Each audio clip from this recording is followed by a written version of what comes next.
چند گزارشات کو آپ کے سامنے رکھ رہے تھے، اسی بات کو آج قدرے آگے بڑھائیں گے۔ کل نفس ذائقۃ الموت، موت ایک ایسی حقیقت ہے جس کا ذائقہ ہر ذی روح نے، ہر جاندار نے چکھنا ہے۔ عبداللہ ابن عمر نے اس حوالے سے ایک بڑی شاندار وصیت اور نصیحت کی ہے امت کو کہ کوئی بندہ اگر چاہتا ہے کہ موت کے بعد اس کو آسانی آ جائے اور مرنے کے بعد وہ خوشگوار زندگی گزارے، صرف ایک کلیے کے اوپر عمل کر لے، ایک کلیہ یاد کر لے، اس کی آخرت بہتر ہو جائے گی۔ اور اگر میں اور آپ حقیقی معنوں میں عبداللہ ابن عمر کے اس کلیے کے اوپر عمل کرنا شروع کر دینا، یقین مانیے ہماری زندگی آسان ہو جائے۔ وہ کلیہ کیا ہے، وہ طریقہ کیا ہے؟ عبداللہ ابن عمر نے کہا ایک کلیہ ہے، اگر چاہتے ہو کہ موت کے بعد صرف آسانی ہی آسانی ہو، جس دن صبح اٹھو، ہر بندہ اٹھتا ہے، وہ یہ گمان کر کے اٹھے کہ آج کا دن میری زندگی کا آخری دن ہے، کیا پتا آج موت آ جائے، کسی کو گارنٹی ہے کہ آج کے بعد میں نے زندہ رہنا ہے۔ صرف اس ایک معمولی نارمل سے کلیے کے اوپر عمل کرے کہ آج میری زندگی کا آخری دن ہے، صبح ہوئی، آج میری زندگی کا آخری دن ہے۔ اب کسی بندے کی زندگی کا آخری دن ہو، اس کو علم ہو کہ کچھ دیر بعد میں نے رب کے سامنے پیش ہو جانا ہے، ایمانداری سے بتائیے وہ دنیا کا کتنا کو کام کرے گا؟ جتنا کا وہ دنیا کا کام اس حالت میں کرے گا، حقیقی معنوں میں انسان کو دنیا کے پیچھے صرف اتنا ہی بھاگنا چاہیے۔ پتہ لگ جائے آج کا دن آخری دن ہے، یقین مانے کہ بڑا کوئی گناہ گار بندہ بھی ہوگا نا، سجدے میں پڑ جائے گا، آج رب سے ملاقات ہونے والی ہے، اب رب نے میرے سامنے مجھے اٹھا کے کھڑا کر دینا ہے، اللہ کو منانے کی کوشش شروع کر دے گا۔ تو آپ ہر دن کو زندگی کا آخری دن سوچ کے اٹھیں، اور ساتھ کیا کہا اور اگر ہر رات کو اپنی زندگی کی آخری رات سمجھ لے گا، اس کی آگے کی ساری زندگی آسان ہو جائے گی۔ میرے بھائیوں، مشکلات میں لوگ دنیا گزارتے ہیں، مصیبتوں میں دنیا گزارتے ہیں، اور ہوتا کیا ہے؟ بعض اوقات زبان سے یہ لفظ بھی نکل جاتا ہے کہ مر جائیں گے تو سکون مل جائے گا۔ یہ جملہ حقیقت سے اتنا متضاد اور مخالف ہے کہ مر جائیں گے تو سکون مل جائے گا۔ یہ کس کو ملے گا؟ یہ صرف دنیا کے نیک اور متقی انسان کو مرنے کے بعد سکون نصیب ہونا ہے، ورنہ جو عام گناہ گار بندہ ہے نا، جو دنیا میں پریشان بندہ ہے نا، اگر وہ یہ سوچتا ہے نا کہ مر کے ہی اب تھکاوٹ دور ہونی ہے، اب مر کے ہی چین آنا ہے، تو اللہ کی قسم اگر گناہ گار بندہ مر گیا پھر اس کو کبھی چین نہیں آنا، کبھی سکون نہیں آنا، کبھی بھی آرام نہیں آنا۔ میرے بھائیوں، یہ اتنی بڑی حقیقت ہے کہ بعض ضعیف حدیثوں میں ترتیب موت کا بھی ذکر ہے، لیکن اگر اس ترتیب کی ضعیف حدیثوں کو چھوڑ دیا جائے تو جو مفہوم ان حدیث سے نکلتا ہے وہ 100% درست ہے۔ کیا مفہوم نکلتا ہے؟ زمین کے بعد جب قیامت برپا ہو جانی ہے، زمین کے بعد کوئی انسان دنیا پہ نہیں رہنا، جب اس دنیا کے اندر کسی ذی روح نے زندہ نہیں رہنا، اس کے بعد کیا ہوگا؟ حقیقت یہی ہے، ترتیب کو مد نظر نہ بھی رکھا جائے تو آسمان کے فرشتوں کو بھی موت آنا شروع ہو جائے گی۔ پہلے آسمان کے فرشتے بھی مر جائیں گے، دوسرے کے بھی مر جائیں گے، تیسرے کے بھی مر جائیں گے، ساتوں آسمان کے فرشتے مر جائیں گے۔ بعض محدثین نے، مفسرین نے اس بارے میں اختلاف کیا ہے، لیکن راجح بات یہی ہے کہ عرش کے اٹھانے والوں کو بھی ایک دن موت آ جانی ہے۔ 4 مقرب ترین ملائکہ، ملک الموت، جبرائیل، میکائیل، اسرافیل، انہوں نے بھی، کیونکہ یہ جاندار ہیں، کل نفس ذائقۃ الموت، ایک دن موت کا ذائقہ چکھنا ہے۔ اور بعض روایات کے الفاظ یہ ہیں ان سب کو موت ملک الموت کے ذریعے آنی ہے، اور ملک الموت کی روح کو اللہ رب العزت نے خود قبض کر لینا ہے۔ جس دن ملک الموت کی روح کو بھی قبض کر لیا جائے گا، قیامت برپا ہو چکی ہوگی، دنیا میں کوئی ذی روح زندہ نہیں ہوگا، نہ فرشتوں میں سے نہ انسانوں میں سے۔ اس دن رب اکیلا تنہا یگانا یکتا یہ اعلان کرے گا لمن الملک اليوم، لمن الملک اليوم، لمن الملک اليوم، کون آج بادشاہ ہے، کون آج شہنشاہ ہے، کون آج مالک ہے؟ کہاں ہے فرعون، کہاں ہے شداد، کہاں ہے نمرود، کہاں ہے زمین کے چھوٹے چھوٹے ٹکڑوں کے بادشاہ؟ پھر جواب دینے والا تو کوئی ہوگا نہیں، خود جواب میں کہے گا للہ الواحد القہار، آج بادشاہی اس کی ہے جس کی بادشاہی ہمیشہ ہمیشہ کے لیے ہے۔ بادشاہی رب کی ختم ہونے والی نہیں ہے۔ پھر اللہ تعالیٰ زندگی کا ایک دور نیا شروع کرے گا، اس بارے میں بھی قرآن پاک کے الفاظ موجود ہیں۔ یا ویلنا من بعثنا من مرقدنا ھذا ما وعد الرحمن، کس نے ہمیں زندہ کر دیا؟ لیکن ہم اس سے بھی پہلے کے بعض واقعات آپ کے سامنے رکھنا چاہتے ہیں۔ میرے بھائیوں، جب کسی بھی مومن کا وقت موت آ جاتا ہے، تقدیر غالب آ جاتی ہے، یہ تقدیر ہے۔ قل ان الموت الذی تفرون منہ فانہ ملاقیکم، بھاگ جاؤ، موت سے بھاگنا شروع کر دو، یہ تمہیں پکڑ لے گی۔ اینما تکونوا یدرککم الموت ولو کنتم فی بروج مشیدہ، چھپ جاؤ قلعوں کے اندر، شیشوں کی فصیلوں کے اندر، موت تمہیں آن پکڑے گی۔ وجاءت سکرۃ الموت حتیٰ کہ کلا اذا بلغت التراقی وقیل من راق وظن انہ الفراق، جس ٹائم موت نکل رہی ہوتی ہے، قرآن پاک میں الفاظ ہیں، اس ٹائم گھر والے کیا کہہ رہے ہوتے ہیں؟ وکیل من راق، کہاں پہ ہے کوئی راقی، کہاں پہ ہے کوئی معالج، کہاں پہ ہے کوئی ڈاکٹر؟ آئے، ہمارے عزیز کی روح نکل رہی ہے، کوئی تو اس روح کو روک دے۔ او میرے بھائیوں، ارب سال پہلے، آپ کی میری تحلیق سے پہلے اللہ تعالیٰ نے میری آپ کی موت کا دن لکھ دیا ہے۔ ہم اس موت کی دن کے تعاقب میں بھاگ رہے ہیں۔ تقدیر غالب آ جاتی ہے انسان کے اوپر، اور تقدیر کو دعا اور صدقے کے علاوہ کوئی چیز نہیں ٹال سکتی۔ ہمیں کیا وہمہ پڑ گیا، کیا وسوسہ پڑ گیا؟ ہمارا ایمان آج تقدیر سے بھی اٹھ رہا ہے۔ احتیاط، علاج، احتیاطی تدابیر اللہ کی قسم تقدیر کو نہیں ٹال سکتی۔ اگر احتیاطیں تقدیر کو ٹال دینے والی ہوتی تو دنیا میں سارے لوگ زندہ ہی رہتے۔ موت آتی نا، موت آ جانی ہے، جتنی مرضی تو احتیاطیں کر لے، تقدیر نے غالب کیسے آنا ہے؟ صرف ایک مثال دے کے بات کو آگے بڑھاؤں گا۔ تقدیر کے اندر یہ بھی لکھا ہوا ہے، صرف موت نہیں لکھی، یہ بھی لکھا ہوا ہے فلاں ابن فلاں نے اتنے بج کے اتنے منٹ پر 5 روپے کمانے ہیں، 10 روپے کمانے ہیں، 1000 روپیہ کمانا ہے۔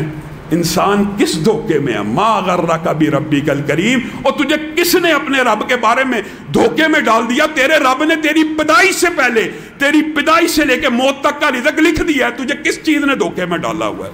لکھا ہوا ہے، تو اس کے تعاقب میں بھاگ رہا ہے۔ یہ تیری ندانی اور بیوقوفی ہے، تو حرام کما رہا ہے، نہیں تو اللہ کی قسم جو رزق لکھا ہوا ہے وہ تجھے حلال طریقے سے مل کے رہے گا۔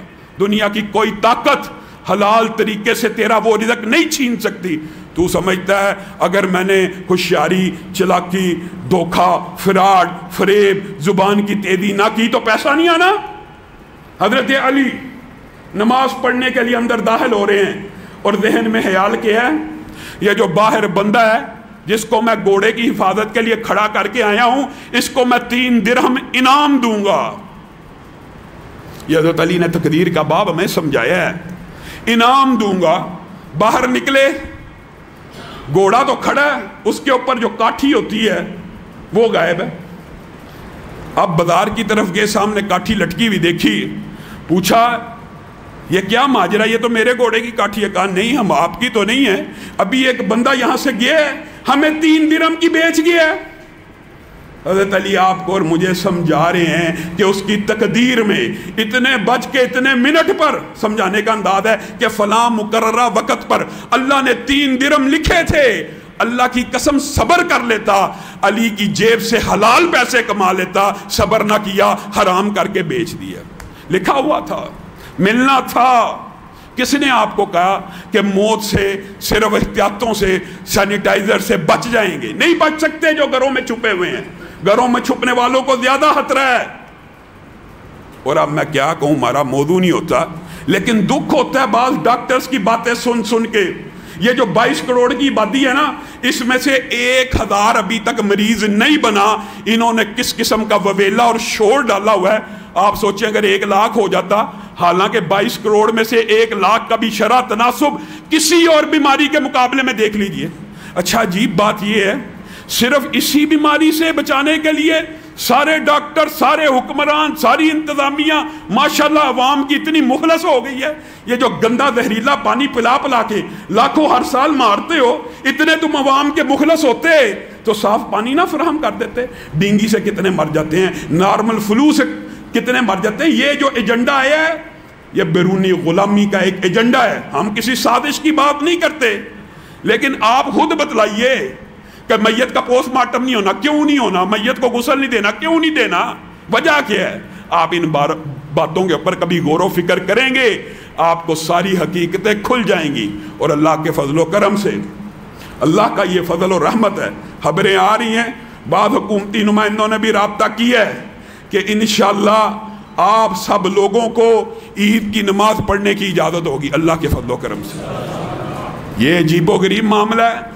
اب وبا کا دور آ گیا، بجائے یہ کہ لوگوں کو دعا، صدقہ، اللہ کی طرف رجوع، اللہ کی بارگاہ میں گڑ گڑانے کی دعوت دی جائے، صرف احتیاط ہی احتیاط ہے۔ اس حوالے سے بارہا آپ کے سامنے گفتگو رکھ چکا ہوں۔ آگے بڑھیے، جب بندہ مومن کو موت آتی ہے نا، نیک اور متقی انسان کو صحیح حدیث کے الفاظ ہیں، صحیح حدیث کے الفاظ ہیں کہ جب اس کے آگے سے پردے اٹھ جاتے ہیں نا، تو وہ کیا دیکھتا ہے؟ حد نگاہ تک، جہاں تک اس کی نظر جاتی ہے یہ اس دنیا کی نظر نہیں ہے، اب یہ نگاہ کسی اور دنیا میں کھل گئی ہے۔ اس کے جو مناظر ہیں، جو نظارے ہیں، وہ اللہ حقیقی معنوں میں جانتا ہے۔ ہمیں صرف کتنی اطلاع ہے؟ جو رسول اللہ نے ہمیں بتلا دی۔ حد نگاہ تک کیا دیکھتا ہے؟ فرشتوں کی قطاریں بیٹھی ہوئی ہیں، فرشتوں کی لائنیں لگی ہوئی ہیں۔ کس انداز میں لگی ہوئی ہیں؟ فرشتے خوبصورت لباس لے کر، خوبصورت جوڑے لے کے، خوشبوؤں سے معطر استقبال کے آلات لے کے لائن در لائن کھڑے ہیں، اور اس کو کیا کہہ رہے ہیں؟ ارجعی الی ربکی راضیۃ مرضیہ فادخلی فی عبادی وادخلی جنتی۔ لوٹا اے پاکیزہ روح، اے نفس طیب، اے مطمئن روح، اے دنیا کے اندر محنت عبادت کرنے والی روح، اپنے رب کی طرف لوٹ جا، اس طرح کہ رب تجھ سے راضی ہے اور اب تجھے اپنے آپ سے راضی کر بھی دے گا۔ اس امید کے ساتھ نکل۔ اور جب پھر بندے کی روح، مومن بندہ ہوتا ہے نا، حدیث کے الفاظ ہیں، جب بندہ مومن کے آگے سے پردہ اٹھتا ہے، یہ خوشخبری سنتا ہے، بشارت سنتا ہے، اس کا جسم میں ایک لمحہ بھی رہنے کو دل نہیں کرتا، روح بتاب ہو جاتی ہے۔ ہائے اتنا عمدہ استقبال، خوشبوئیں آ رہی ہیں، سلام کہہ رہے ہیں فرشتے استقبال کے لیے، کتنے کتنے نورانی چہرے آئے ہیں میرے استقبال کے لیے۔ روح کہتی ہے اب جسم سے رشتہ توڑ کے نکلا، اور پھر روح تیزی سے جسم سے نکلتی ہے، دنیا سے بے نیاز ہو جاتی ہے خوشی کی وجہ سے۔ اس وقت ہر بندہ مومن کو یہ خوشخبری سنا دی جاتی ہے کہ تیرا رب تجھ سے راضی ہو گیا، تو نے کام ہی ایسے کیے ہیں، تو نے زندگی ایسی عمدہ گزاری ہے۔ اور حدیث کے الفاظ پتہ کیا ہیں؟ اس وقت بندہ مومن کی روح جسم سے ایسے نکلتی ہے کہ ایک مشکیزہ ہو، لیدر کا، آپ نے دیکھا ہوگا پرانے دور میں ہوا کرتا تھا، ہمارے ہوش کی بات ہے، ہم نے خود بھی دیکھا کہ وہ ایک مشکیزہ اٹھانے والا اس کو اٹھاتا تھا، اس کے آگے ایک سوراخ ہوتا ہے، اگر اس کو کھول دیا جائے پورا مشکیزہ 1 منٹ میں حالی الٹا دے۔ بندہ مومن کی روح اس طرح جسم سے نکل جاتی ہے جیسے مشکیزے کا منہ کھول کے اس کو الٹایا جائے، کتنی آسانی سے پانی بہہ جائے گا، اس طرح روح نکل جائے گی۔ فرشتے جب اس روح کو لے کے نکلیں گے نا، اللہ تعالیٰ اس روح میں ایسی خوشبو پیدا کرے گا کہ دور دراز کے فرشتے کے ناکوں سے ٹکرائے گی، وہ دوڑتے ہوئے آئیں گے، سلام علیکم، سلام علیکم، تمہارے اوپر سلامتی ہو، کتنی عمدہ روح ہو، کتنے اچھے عمل کے کر کے جاری ہو کہ پورے زمین و آسمان کے خلا خوشبو سے بھر رہے ہیں۔ ہر بندہ، ہر فرشتہ جو اللہ تعالیٰ کا مقرر ہے، اس کے اوپر سلامتی بھیج رہا ہے، اس کو دعائیں دے رہا ہے، اس کے لیے خوشخبریاں کر رہا ہے۔ اس روح کو آسمانوں کی طرف اٹھایا جاتا ہے، استقبال کے لیے دروازوں کو کھولا جاتا ہے، اعلیٰ علیین کے مراتب میں اس کی روح کو رکھ دیا جاتا ہے۔ اور خدا نہ خواستہ، اللہ نہ کرے، اللہ نہ کرے، کوئی بندہ برا ہے یا اس کے دنیا میں ابھی گناہ معاف پورے اللہ نے نہیں کیے، یا اعمال کا سسٹم ایسا ہے کہ 51% گناہ ہے، یہ بھی دیکھیے اللہ تعالیٰ کی کتنی بڑی رحمت ہے۔ نیکی 10 کے ساتھ لکھنی ہے، برائی 1 لکھنی ہے، اور پاسنگ مارکس 100 نہیں رکھے، 90 نہیں رکھے، 80 نہیں رکھے، کیا رکھے ہیں؟ 50.00001۔ یعنی نیکی تھوڑی بھی کرے گا انشاءاللہ اللہ تعالیٰ اس کو بخش دے گا، لیکن جو اس پیمانے پہ پورا نہیں اتر رہا، خدا نخواستہ اللہ ہم سب کو محفوظ رکھے اس کی میت کے ساتھ، اس کی موت کے ساتھ۔ یہی حدیث برا بن عازب کی، جب اس کا موت کا وقت آتا ہے، حد نگاہ تک اس دنیا کو اس کے سامنے کھول دیا جاتا ہے، وہ کیا دیکھتا ہے؟ عذاب کے فرشتے غول در غول لائنوں میں بیٹھے ہوئے، اس کے استقبال کے اندر لائنوں میں بیٹھے ہوئے ہیں، اس کی روح کے نکلنے کے منتظر ہیں، ہاتھوں میں بدبودار ٹاٹ ہیں، کانٹے ہیں، تیزاب ہیں، کیل ہیں، بے شمار اسلحے کے ساتھ ایک کافر کی روح کو کھینچنے کے لیے یہ فرشتے آ رہے ہیں۔ روح یہ منظر دیکھ رہی ہے، بندہ یہ منظر دیکھ رہا ہے، روح بے چین ہے، جسم میں ٹکنا چاہتی ہے، اس دنیا کی طرف واپس لوٹنا چاہتی ہے۔ الفاظ نکل رہے ہیں منہ سے، اے کاش تھوڑے لمحوں کی مہلت مل جائے، 1 منٹ کی مہلت مل جائے، میں صدقہ کر سکوں، میں نیکی کر سکوں، مجھے میرے بچوں کی طرف جانے دیا جائے، میں ان کو کسی نیک کام کی وصیت کر دوں۔ نہیں نہیں نہیں نہیں، وَلَوْ تَرَىٰ إِذِ الظَّالِمُونَ فِي غَمَرَاتِ الْمَوْتِ، اور جب تو دیکھے ظالم لوگوں کو کہ ان کی روحوں کو فرشتے کس طرح قبض کر رہے ہیں، ان کے سروں کے اوپر تھپڑوں کو مار رہے ہیں اور کہہ رہے ہیں نکلو، آج کے دن سے ہی تمہارا عذاب شروع ہونے والا ہے۔ اور جب روح کو نکالنے کی باری آ رہی ہے، روح جسم میں ٹکنے کی کوشش کر رہی ہے۔ حدیث کے الفاظ ہیں، روح جسم سے نکلنا چاہتی نہیں، فرشتے کھینچ کے نکال رہے ہیں۔ اس روح کی حالت، آپ نے نیک بندے کی روح کی حالت بھی سن لی کہ جیسے مشکیزے سے پانی نکل گیا، اس روح کی حالت کیا ہے؟ نبی کریم صلی اللہ علیہ وسلم نے تفصیل بیان کی۔ ایک کپڑے کو جو بڑا باریک ہو، جو بڑا ریشمی ہو، جو بڑا نرم و ملائم ہو، اس کو خاردار کانٹوں کے اوپر ڈال دیا جائے، پھر اس کو اچھی طرح ان کانٹوں کے اندر پیوست کر دیا جائے۔ اب ایک سائیڈ سے کوئی بندہ اس کو کھینچنا شروع کرے، وہ کانٹے اس کپڑے کا کیا حال کریں گے؟ فرشتے اس طرح روح کو جسم سے نکالتے ہیں، جسم بھی چھلنی ہو جاتا ہے، روح بھی چھلنی ہو جاتی ہے۔ اور جب روح نکلتی ہے اس کو وعید دے دی جاتی ہے، لوٹ جا اپنے رب کی طرف، اس حالت میں کہ رب تجھ سے ناراض ہے اور تو نے ساری زندگی رب کو ناراض رکھا۔ جسم کے اندر سے، روح کے اندر سے ایسی بدبو پھیلتی ہے، دور دراز کے فرشتوں کے ناکوں سے آ کے ٹکراتی ہے، دوڑتے ہوئے آتے ہیں، کہتے ہیں تیرے پہ اللہ کی لعنت ہو، جس رب نے تجھے پیدا کیا تھا، تخلیق کیا تھا، تو اتنا بدبخت ہے، اتنا ظالم ہے، اسی کی نافرمانی کرنا شروع ہو گیا۔ اس کو ٹاٹ کے اندر لپیٹ کے، ان کو ریشمی غلافوں میں خوشبوؤں کا سفر، یا بدبو کا اور ٹاٹوں کا سفر لے کے شروع یہ بھی آسمان کی طرف ہوتا ہے۔ سبحان اللہ، آسمان کی طرف جاتی ہے۔ لمبی قرآن پاک کی آیتیں جن کا ترجمہ یہ ہے، لا تفتح، ان کے لیے، برے لوگوں کے لیے آسمان کے دروازوں کو نہیں کھولا جاتا، اور روح کو واپس سجین، 7 زمینوں کے نیچے ایک طبقہ ہے جو اللہ کا قید خانہ ہے، ان بدروحوں کے لیے اس کی کتاب کو وہاں پہ رکھ دیا جاتا ہے۔ اب پھر ہم جب یہ باتیں کہتے ہیں، ایک طبقہ ماشاءاللہ، یہ کیا چاہتے ہیں غامدی جیسے لوگ؟ یہ منکرین حدیث لوگوں کو نہ اللہ کی نعمتوں کو بیان کرنے دیتے ہیں، نہ عذابوں کو بیان کرنے دیتے ہیں، کیا کر دیتے ہیں؟ انکار حدیث، حدیث کا انکار۔ جی یہ جو روح کا معاملہ ہے یہ نہیں ہوتا، جی یہ جو قبر کا عذاب ہوتا ہے یہ نہیں ہوتا، اللہ کہہ رہا ہے۔ یہ جو منکرین حدیث ہوتے ہیں نا، حقیقت میں یہ قرآن کے بھی منکر ہوتے ہیں۔ النار یعرضون علیہا غدوا وعشیا، اللہ کہہ رہا، میں نہیں کہہ رہا۔